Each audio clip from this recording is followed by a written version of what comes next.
I don't know why I'm recording this. Maybe it's to make sense of it. Maybe it's to warn someone. Or maybe it's just to prove I'm not crazy. My name's Alex. I was 17 when it happened, a junior at a small high school in a nowhere town called Harrow's End. Population, barely enough to fill a grocery store. It was the kind of place where everyone knew your face, your name, your parents' names. You couldn't sneeze without someone 3 streets over asking if you were okay. But that didn't mean it was safe. Not that year. Not for me. Harrow's End High was old, built in the 60s, with peeling paint and creaky floors. My graduating class had 187 kids, small enough that you'd nod at everyone in the halls, even if you weren't friends. I wasn't popular, but I wasn't an outcast either. I just existed, played soccer after school, rode my bike through the woods, lived a quiet life. That's what Harrow's End was, quiet, until it wasn't. It started in my computer class, an elective with kids from all grades. Big, clunky monitors filled the room, relics from the early 2000s.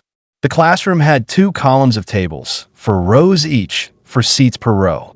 I sat near the back, close enough to blend in, but far enough to avoid attention. There was this kid, Luke. He sat alone in the second row, left side by the window. Always alone. Luke never spoke. Not a word. He wasn't weird-looking or anything, just quiet. Too quiet. Like he was holding his breath, waiting for something. The seniors in that class, they noticed him too. Not in a good way. They'd whisper about him, make jokes about how his silence was creepy. Our teacher, Mr. Hargrove, was a pushover. Never said a word when the seniors started tossing paper at Luke's head or snickering when he'd flinch. I saw it happen once. A crumpled note hit the back of his neck. He turned, and his face. God, it was like looking at someone drowning. Sadness, anger, defeat, all mixed together. I felt bad.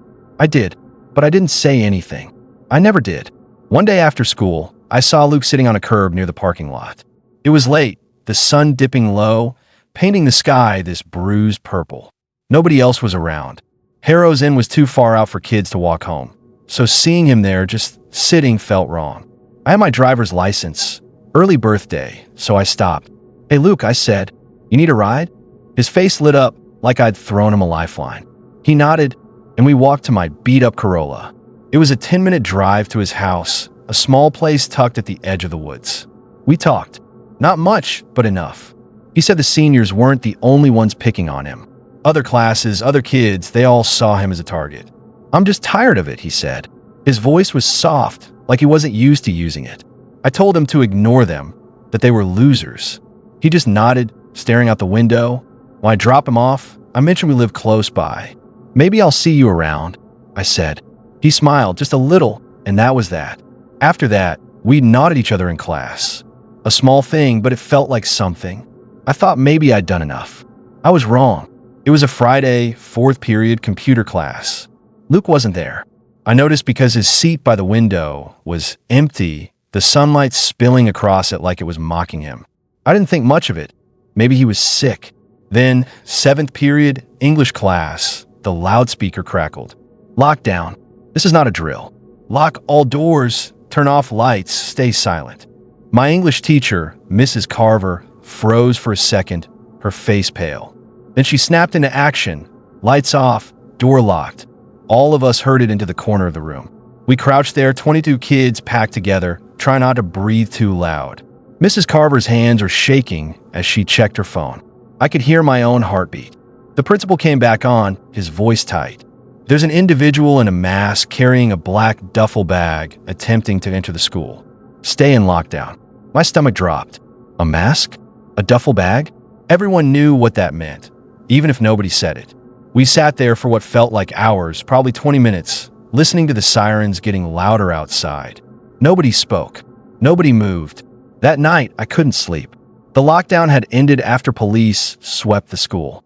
They found nothing. No masked figure, no duffel bag. The school day was cut short, and I drove a couple friend home. We tried to laugh it off, but it didn't feel right. I kept thinking about Luke, his empty seat. Something gnawed at me, like I'd missed something important.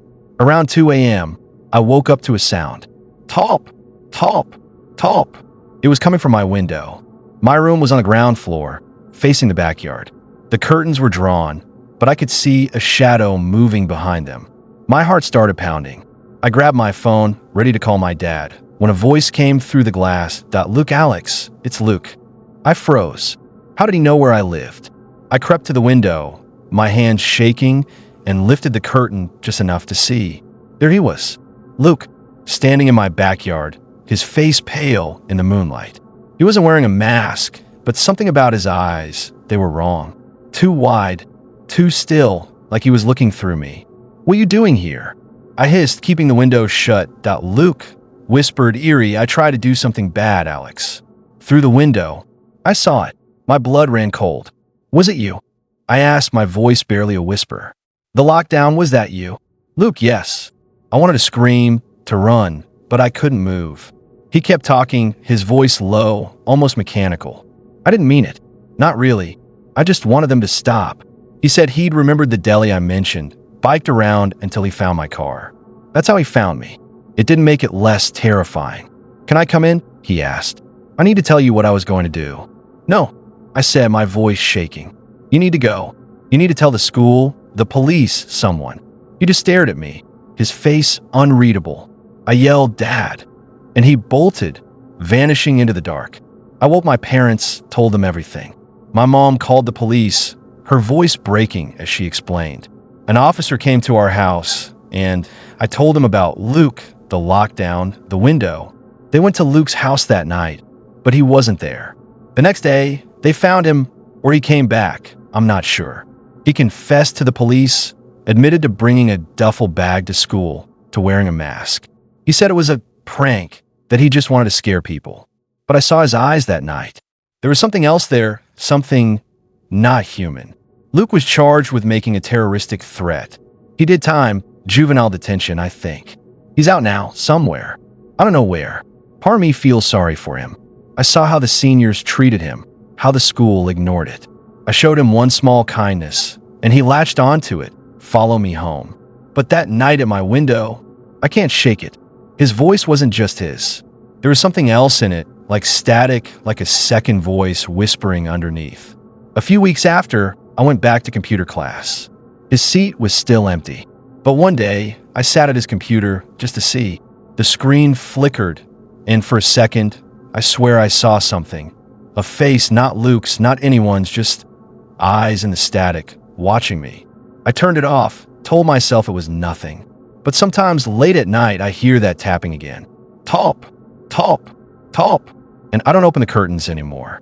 I don't know what Luke was going to do that day. I don't know if it was just him or if something else was using him. But I know one thing. I'll never forget the sound of his voice through the glass, or the way the air felt wrong, like the world was holding its breath. And I wonder, if I'd let him in, would I still be here to tell this story?